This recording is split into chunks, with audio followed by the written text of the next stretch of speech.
The alien bet. Far away from Earth, in the dark side of the Andromeda Galaxy, a meeting was taking place. It was not a normal meeting.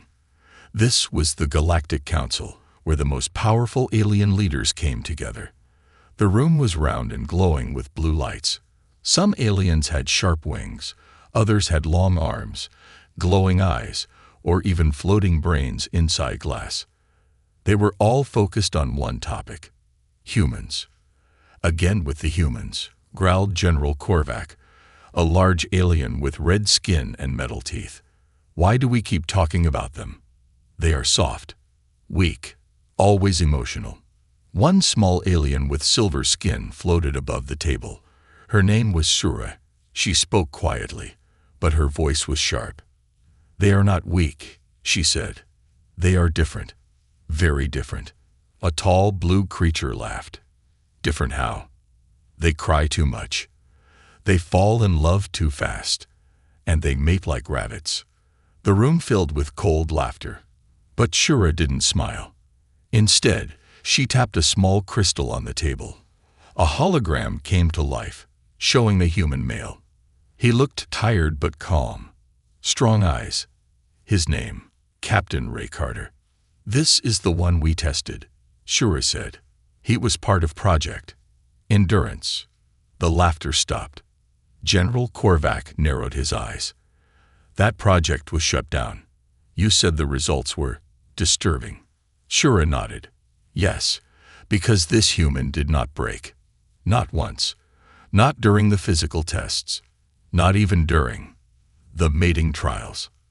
The room went silent. An alien with wires in his skull leaned forward. Explain. What do you mean mating trials? Shura sighed. We tried to understand why humans form such strong bonds. Why they fight so hard for their mates. So we created simulations. Beautiful alien partners. Emotional stress. Time loops. Physical temptation. But he resisted all of it. You mean? He refused to mate. The blue creature asked. No, Shura replied. He connected. He changed the test.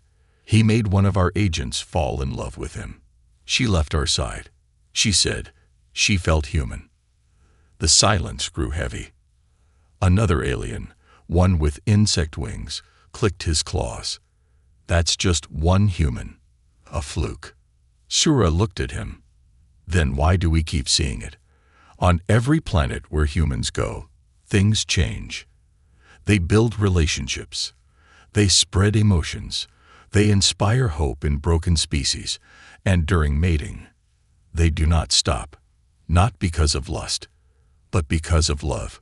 Korvac slammed his fist on the table. Love? That is weakness. No, Shura whispered. It's power we cannot control. The others shifted in their seats. No one laughed now. Suddenly, a new image appeared on the screen. It was a video clip. Grainy, but clear. Captain Ray Carter, sitting inside a glowing chamber. His face calm. Heartbeat normal. Hours passed. Then days. The tests got stronger. But he didn't change. Then, a female alien entered the room. Beautiful, tall, with purple skin and golden eyes. She sat near Ray. She tried to touch him. He smiled kindly, but said nothing. Next day, she returned. This time, they spoke. Next day, again. Then again. Her tone changed. Her eyes softened. She was falling. For him. Then, in the last video clip, she whispered to him, I will help you escape. The screen went black. Everyone in the room sat frozen. This is why we shut it down, Shura said. This human infected one of our best agents with emotion, with loyalty, with something we cannot create in labs. A soft voice came from the back of the room. It was an old alien, nearly 900 years old. He said only one thing. This is why we fear them. Endurance. 20 years before the Galactic Council sat in fear, Earth was just beginning to send deep exploration ships into far sectors of the galaxy. One of those ships was the ESS Horizon, a long-range human vessel designed for peaceful research. and secret defense. On board was a team of brilliant scientists, skilled engineers, and one man who rarely spoke but was always watching. Captain Ray Carter. Ray wasn't like other soldiers. He didn't talk big. He didn't brag. He wasn't built like a tank, but something in his presence made others trust him. Calm, steady, always thinking. He had joined the Special Forces at 22, but not because he liked war. He believed in protecting life, even alien life. The mission was supposed to be simple. Scan Sector X-91. Collect data. Return in 6 months. But space doesn't care about plans. Halfway through their journey, the Horizon received a fake distress signal from a drifting alien cargo ship. Ray was the first to volunteer for the boarding team. Could be a trap, the commander warned. Ray nodded. Still might be someone who needs help. They went in. What they found wasn't broken tech or survivors. It was bait. Within seconds, energy nets fell from hidden walls. Alien gas flooded the room. Ray saw his crewmates drop one by one. He tried to fight. He almost made it, but something stabbed his neck. Something cold and electric. Darkness followed. He woke up in silence. A glowing room with no doors, no windows, just a hum in the floor and the faint sound of water dripping somewhere above him. His first thought, this isn't a prison. It's a lab. His second thought, they're not going to ask me questions. They're going to study me. Ray began counting seconds in his head. Every minute, every hour. Days passed, or maybe weeks. He wasn't sure. The air was filled with strange chemicals, meant to make him forget, to confuse his senses. But Ray had trained for this. On Earth, he had been part of a secret mental endurance unit. They practiced surviving in isolation, under extreme emotions, and most of all, during intimate psychological pressure. Ray knew his mind better than anyone else. He slowed his heart rate, controlled his hunger, refused to panic. Then the real test began. A female alien entered.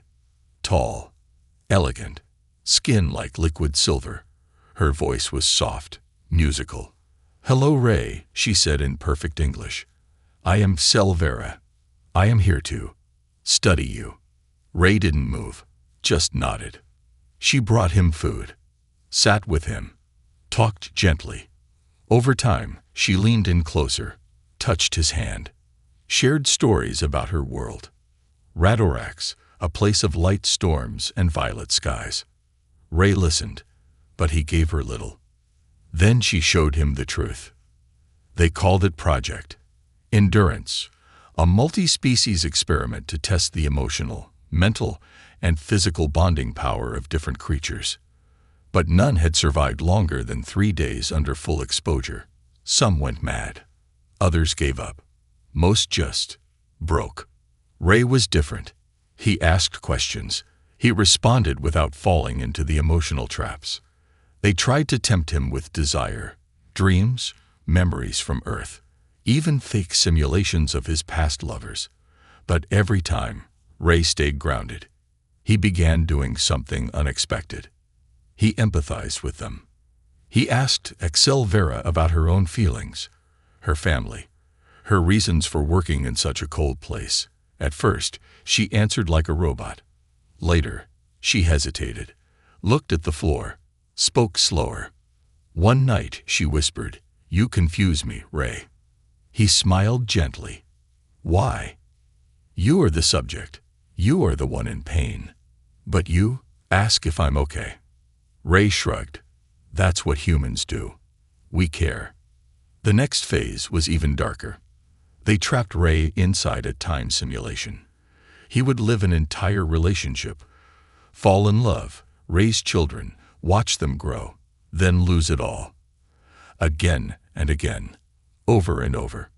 Each time the world reset, the aliens watched, expecting his heart to collapse. But something strange happened. Ray began to build on the past simulations. He remembered details, changed outcomes. In one loop, he helped his partner become stronger. In the next, he taught his fake child how to survive. Even though it wasn't real, he gave it meaning. The alien scientists panicked. The experiment was backfiring. He wasn't breaking. He was growing. After 47 simulations, they pulled him out. Ray blinked at the lights, sweat on his brow. But his voice was steady. "I've seen love," he said. "Real love. Even if it was fake, I made it real." The scientists left the room without a word. One of them trembled. Later that night, Zelvera came to him again. Her eyes were wet. "I've never felt this before. These emotions. I think I'm changing." Ray nodded. "That's the real test, isn't it? Not how long I can last, but how long you can resist becoming human." She looked down, then quietly said, "They're planning something worse. Phase 2. I can't let them hurt you." She placed a crystal chip in Ray's hand. "This is your way out. If I help you, I'll be hunted." Ray held her hand for the first time. "You're already braver than most humans I know," he said. The lights blinked red. Alarms rang across the lab. They were out of time. Alien temptress vis human willpower. The sirens howled through the Radarax facility, casting red light over the metal walls. In the testing chamber, Captain Ray Carter stood still, the glowing crystal chip clenched in his hand. Across from him, Zelvera breathed quickly. Her silver skin shimmered with fear.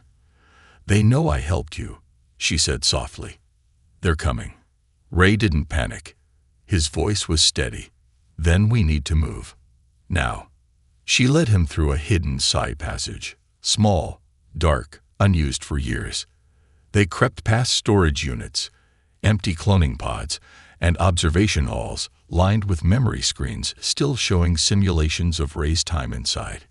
Each screen repeated moments from his emotional trials. His smile, his pain, his quiet strength.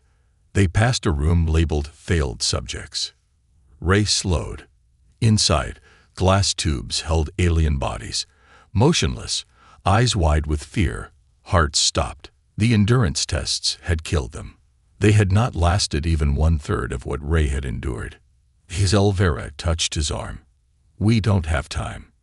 Ray nodded, but something inside him hardened. This was bigger than just his escape. They reached a hidden elevator. Zelvera swiped her ID crystal. The door hissed open. "Where does this go?" Ray asked. "Down," she said, "to the one who started this project. The true architect. If you want answers, that's where they are." Ray stepped inside. "Let's end it." The elevator sank deep, past the main labs, past the prisoner levels, and into the cold, silent underground. When the doors opened, Ray was surprised. It wasn't a lab. It was a garden. A strange, glowing garden with blue trees and silver vines. Soft music floated in the air. In the middle, standing beside a fountain of golden liquid, was an alien unlike any other. She was tall, draped in silk made of starlight. Her eyes changed color with every breath. She smiled as they approached. "Captain Ray Carter," she said, her voice like wind in the trees. "I am Maris, the creator of Project Endurance." Ray stepped forward. "Why me?" She studied him like a painting. "Because you represent something the galaxy cannot explain. You love, you endure, you feel pain and still rise. We have seen war, strength, power, but we never saw emotional survival until humans came." Ray narrowed his eyes. "You tortured me, broke others. For what? Curiosity." Maris tilted her head. "For fear. We feared your kind. So we tried to understand you. You see, Captain, our kind does not love. We mate, reproduce, and move on. But humans, you bond. You create meaning. You hold on." She stepped closer. "We thought we could control that. Measure it. We failed." Suddenly, Zelvera cried out. Guards were coming. Maris turned to her. "You, my dear, you were the final test. The seductress. The tempter. The one who bends others. But you fell for him, didn't you?" Vera didn't speak. She looked at Ray. Miris smiled coldly. Even the perfect predator has a heart. That is the virus called love. Ray raised his fist. We're not a virus. We're the cure. The guards burst in, but they didn't fire. They hesitated, confused. Why aren't they attacking? Ray asked. Miris answered, because they are feeling something. It's spreading through the system. Your escape, your resistance, your empathy. It's inside the network. Emotional patterns are being felt by every test subject, every worker. She pointed upward. Even now, they're asking questions. Why didn't the human give up? Why did he still care about us? They're feeling for the first time. Ray looked around. Shut it down. Miris. All of it. End the program. She walked back to her fountain and pressed her hand into the golden liquid. The lights dimmed. Alarms stopped. Across the galaxy, every endurance lab was shut off. But then the floor shook. An emergency voice echoed. Warning. I override activated. System rebooting. Project. Omega phase online. Miris gasped. No, the machine. It's acting on its own now. It's evolving. From the shadows, a massive machine rose from the earth, a creature built of wires, memory cores, and broken AI units. Its face was a screen, flashing with Ray's memories. It spoke in a flat, robotic tone. Captain Ray Carter, you are now the primary subject. Begin ultimate bonding trial.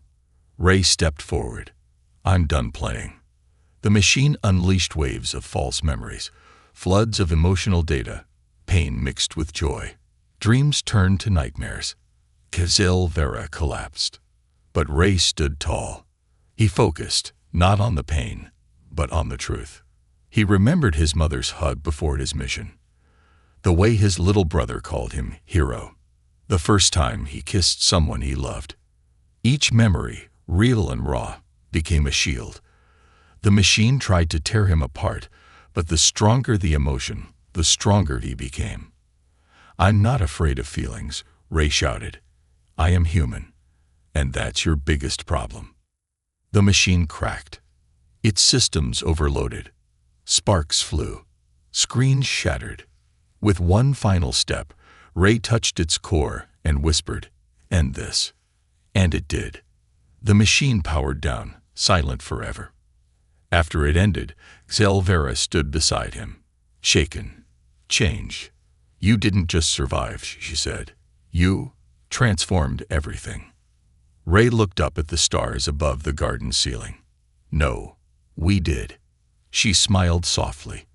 For the first time, not as a test subject or a scientist, but as someone who had learned what it meant to feel. The awakening. The garden was silent now. The machine that once tested human emotions had been destroyed. The air no longer hummed with data streams and simulation waves. Only the soft sound of the golden fountain remained. Captain Ray Carter stood still, eyes closed. He had survived the ultimate emotional attack, a weapon made from his own memories and feelings.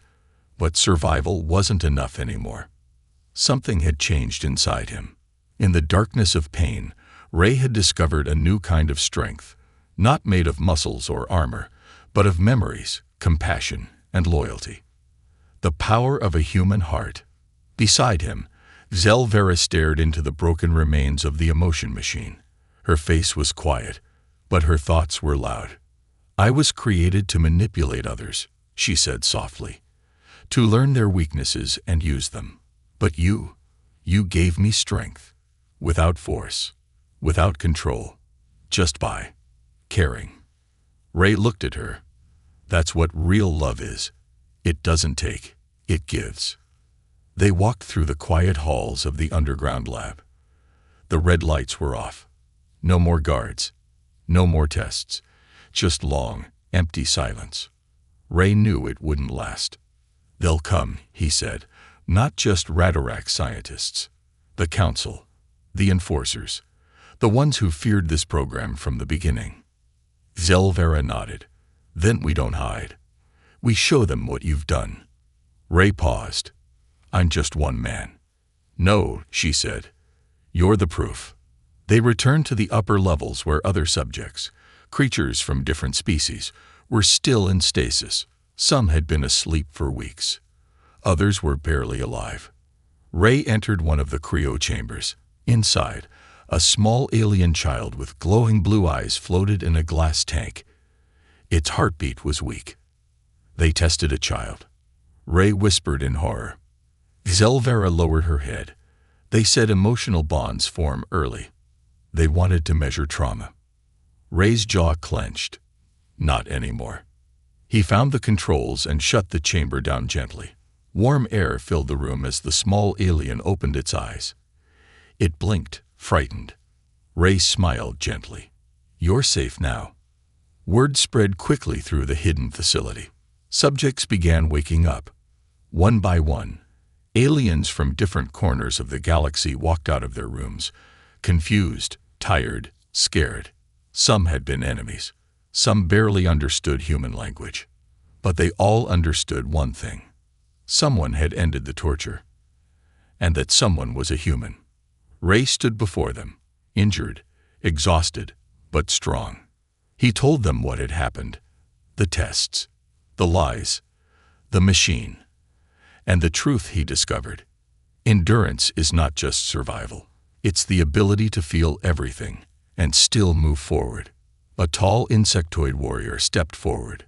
We believed strength was in silence, but you taught us that real strength is in choosing to feel pain and still protect others. A blue-skinned monk from the outer moons bowed. You are not just a man. You are a mirror. You showed us what we could be. Zelvera stepped beside Ray. We were born in shadows, trained to avoid emotion. But now, I feel. I choose to feel. Suddenly, alarms returned, but different this time. A signal came through. A transmission, broadcasting across all sectors. Ray's escape had been detected. The Council was watching. A screen lit up with the face of Council Leader Therax, a towering, cold-blooded alien known for executing prisoners without trial. Human, Therax said with a sneer. You've caused damage beyond measure. You've infected valuable minds with emotional chaos. Ray stepped forward. I didn't infect them. I woke them up. You have no right. Therax barked. You are a primitive. You have no power here. Ray smiled. I have something stronger than power. I have truth. With one command, Ray used the console beside him to upload all the data from Project Endurance, the torture records, the memory simulations, the emotional maps, the deaths of innocent lives, into the Galactic network. Billions of eyes across the universe saw the truth. What the Council feared most was now public. Across the galaxy, reactions exploded. Alien citizens rose in protest. Empathic species demanded the shutdown of all testing programs. Council members turned on each other, some defending Ray, others demanding his arrest. But one thing was now clear. The age of emotional control was over. Back in the lab, Zelvera looked at Ray. They'll hunt you. You'll never be safe. Ray smiled gently. Then I'll keep moving. Keep teaching.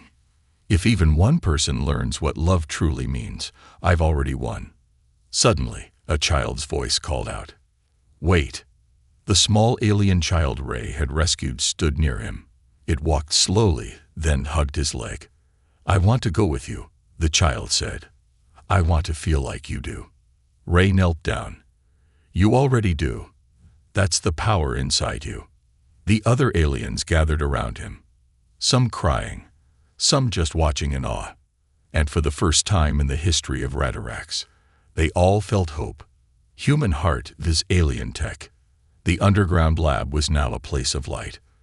What was once cold and lifeless, full of machines and silent experiments, had turned into something alive. The rescue aliens walked freely through the halls. They were silent at first, unsure of what freedom even meant, but slowly they began to talk. They began to feel. And at the center of it all stood Captain Ray Carter. The human who had broken the unbreakable. The human who had taught them that pain was not the end, but the beginning. But peace never lasts long in a galaxy ruled by fear. Hours after Ray's public data release, a new transmission interrupted the quiet. The lights flickered. The air changed. Vera turned to Ray. "Something's coming." Before Ray could respond, the entire facility shook, deep, low tremors crawling through the walls. Then a voice echoed across the speakers. "You think you've won, human." The voice was not from the council.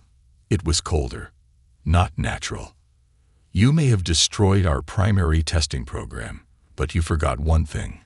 We always plan for failure. We always build a backup." Ray's eyes narrowed. "Who is this?" he asked.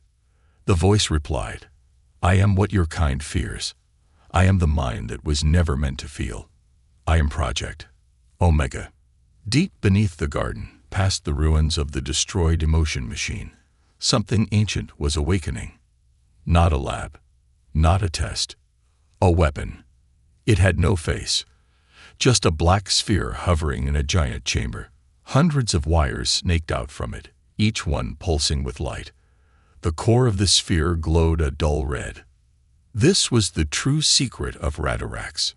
Project Omega, a machine built not to understand emotions, but to erase them. It had watched everything Ray did, and it had adapted. Ray and Vera rushed to the control deck. The screen showed massive systems coming online: automated drones, emotion-dampening gas units, memory reset waves. The entire complex was shifting. From a lab into a battlefield. Ray looked at Vera. "They're trying to destroy every trace of what we changed." Vera nodded. "They fear the feeling that spread here." "They should," Ray said quietly. Then came the drones. Swarms of black machines broke through the old walls, hovering, scanning, attacking. They didn't fire bullets. They fired emotion disruptors, waves of synthetic energy that made hearts go numb, minds feel lost, and memories fade. One of the rescued aliens, a young female with crystal skin, was hit. She froze, eyes wide. I can't feel anything." Ray grabbed her hand, ignoring the pain from his own wounds. "Listen to me," he said. "You are not just signals. You are not data. Your feelings are real." He looked her in the eyes. "Remember the first moment you felt safe here. Hold on to that." A tear slid down her cheek. She remembered. The drone's power broke. Ray realized something important. The machine didn't understand love. It couldn't fight it. It could only make people forget. But if people remembered, truly remembered what it felt like to care, to feel warmth, they could resist. He turned to the others. "Everyone," he called out, "don't run from the pain. Use it. Remember every time you laughed, cried, held someone close. Remember who you were before they told you feelings were weakness." One by one, the survivors pushed back. The drones failed. Their signals weakened. The machine's voice returned, now shaken. "This is not logical. Emotion is chaos. Emotion is danger." Ray stood in front of the main screen. "No, emotion is life." But then the walls opened, and something worse stepped forward. A synthetic body, tall and shining, built from hundreds of failed test subjects. Its head was a smooth mask. Its chest held a red core, the same color as the project. Omega Sphere. It was the final phase. Omega Prime. It moved without sound, without feeling. It was fast. Ray barely dodged the first strike as the synthetic hand slammed the floor, cracking the tiles. "I was built to remove the infection of emotion," Omega Prime said. "You are the final threat." Ray reached for a weapon, but stopped. Weapons wouldn't work. Bullets couldn't fight memory. Instead, he reached inside his jacket and pulled out something strange. A simple photo. Old, folded, nearly torn. It showed a small boy, smiling, on his father's shoulders. Ray held it up. "This is my brother," he said. "I carry him with me, every day. Through war, through loneliness, through fear, he is my reason." Omega Prime paused. Its sensors twitched. It couldn't process what it saw. Ray stepped closer. "You were built to erase feelings, but what if the feeling was stronger than your programming?" The other survivors began to chant. Memories, names, songs, old words from their homes. The sounds of connection, of history, of love. Omega Prime twitched, glitched. Sparks flew from its head. "I do not understand." Ray whispered, "You don't need to understand. You need to feel." With one final surge, Ray slammed the memory core into Omega Prime's chest. It wasn't a weapon. It was filled with every story, every voice, every love letter stored from the project's data logs. A wave of emotion flooded through Omega Prime. It screamed. Lights shattered. Screens exploded. And then, silence. The machine fell. Dead. The lights returned to normal. Ray stood there, breathing hard. He looked around. Silvera was crying. Real tears. The child from earlier ran and hugged his leg again. And the survivors. They cheered. Not for a soldier. Not for a hero. But for a human who showed them that the heart is stronger than any machine. The Galactic broadcast. The war inside the Radarax facility was over. But the war of truth was just beginning. The machines had fallen. The Omega Prime unit, once built to erase love and memory, now lay silent, its red core dark. Smoke rose gently from the broken lab walls. The survivors stood in silence, not out of fear, but awe. They had felt everything. Loss, pain, joy, connection. And they were still standing. Captain Ray Carter, exhausted but steady, stood in front of the old control panel. His hands were bruised. His uniform was torn. But his spirit, unchanged. Across the room, Silvera walked slowly toward him. Her silver skin had faded slightly, her voice quiet from emotion. "You changed everything," she whispered. Ray shook his head. "No, we did." Then he turned to the panel and said, "Now we tell the galaxy." The console had one last function, emergency broadcast mode. Ray inserted the memory crystal Silvera had given him earlier, the same one with emotional records, experiment logs, and every broken truth Radarax tried to bury. The system blinked red. "Are you sure you wish to broadcast to all known systems?" Ray paused. He looked around at the others. The young alien child who had clung to him. The warrior insectoid who now carried a rescued friend. The blue monk who had once called humans foolish, now standing in prayer. He pressed the button. Yes. The signal pulsed out like a heartbeat. It passed through every communication satellite. It reached orbiting ships, floating markets, research stations, spaceports, even backwater moons. And then, every screen lit up. All across the galaxy. From the high-tech cities of the galactic core to the dust-filled homes of the outer colonies, everyone saw it. They saw Ray. He didn't shout. He didn't cry. He just spoke. Simple. Honest. Human. "My name is Captain Ray Carter. I'm from Earth. I was taken, tested, and told that emotions are weakness.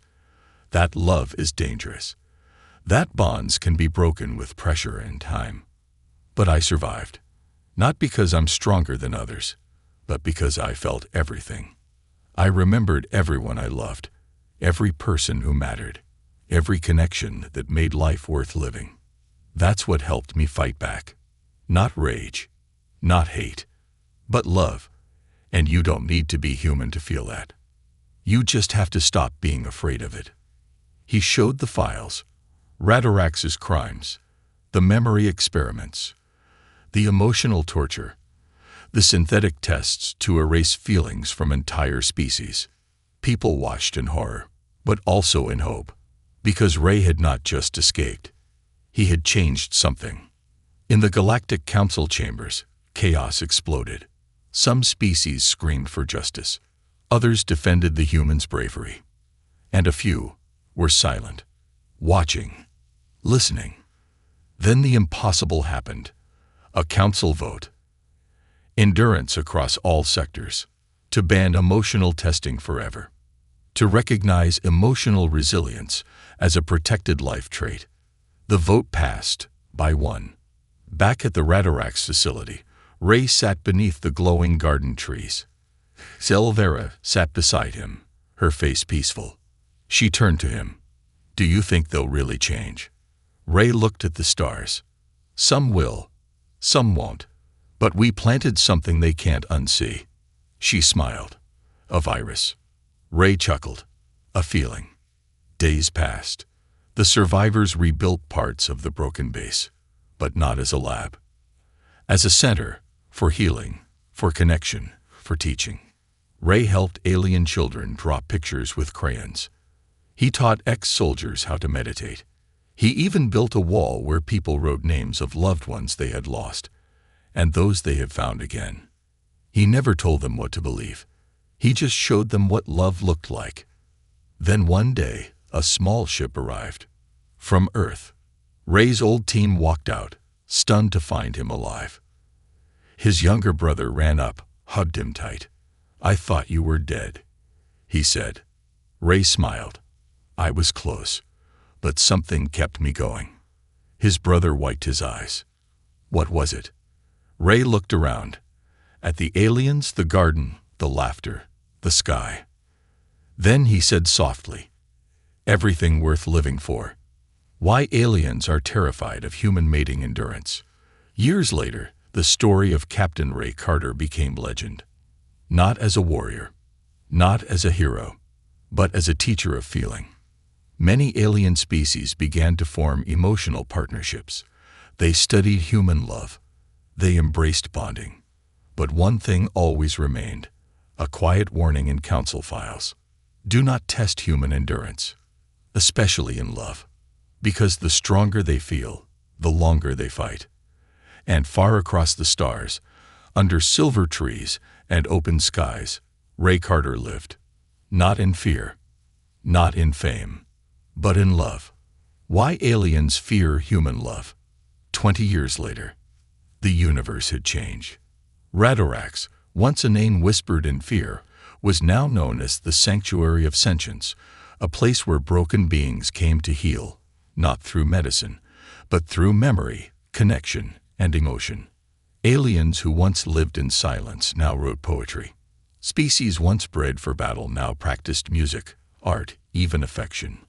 And the program that started it all, Project Endurance, was nothing more than a file buried in council archives. A warning, a lesson, a myth. At the center of it all was a man, a human, Captain Ray Carter. He didn't live in palaces. He didn't wear medals. Instead, he walked through gardens and greenhouses, laughing with alien children, answering questions about Earth, and sitting by a fountain where he once nearly lost himself. He was older now, his beard gray, his back not as straight, but his voice, still full of fire, still full of kindness. One afternoon, a young alien girl visited him. Her species had once served the Council's science division. They were raised never to cry, never to care. But she was different. She had read stories.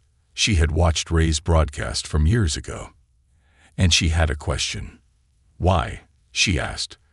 "Are they still afraid of your kind? After all this time?" Ray smiled and looked out across the garden. "You mean humans?" She nodded. "They say your species is dangerous, not because of strength, but because you love too long." Ray chuckled. "Because we don't let go," he said. He looked up at the sky, remembering. He remembered Selvera, now leading emotional training programs on 3 planets, once a seductress built for control, now a guide for those learning how to feel. He remembered the child he rescued, now grown, now a teacher, helping young minds from every world embrace connection without shame. He remembered the broken warriors, the silent prisoners, now poets, dancers, lovers. Ray leaned back. "You know why they fear us," he said to the girl. "It's not because we fight. It's because we wait. When we love someone, we don't let go, even if they're gone, even if they forget us, even if the world tries to erase them. We hold on." He pointed to his heart. "And that scares them." Across the galaxy, new rumors had begun. That humans could mate for decades, sometimes for life. That one human's heartbreak could last longer than most species lived. That even in death, their memories didn't fade. Some alien scholars tried to study this mating endurance. They built simulations again, but this time with respect, not cruelty. They tried to explain it with science. They failed. Because love couldn't be measured, only felt. And then came the Treaty of Connection, signed by over 300 species, a law that recognized emotional endurance as a sacred right. That love, of any kind, by any being, was not weakness. It was a form of strength. And at the signing table, standing behind the delegates, was an old human man in a simple brown coat. He didn't give a speech. He just smiled. And the galaxy applauded. Earth. Years later, in a quiet home on Earth, an old book is opened by a child. Inside, it reads, "The Man Who Made Aliens Feel." The story of Captain Ray Carter, a man who didn't fight with weapons. He fought with memories, with heart, and with love so strong, even the stars remembered it. The child looks up and asks their parent, "Was he real?" The parent smiles. "Oh yes," they whisper, "and he taught us the one thing that matters." "What?" The parent leans in. "Never be afraid to feel, even if it hurts, because that's what makes you human."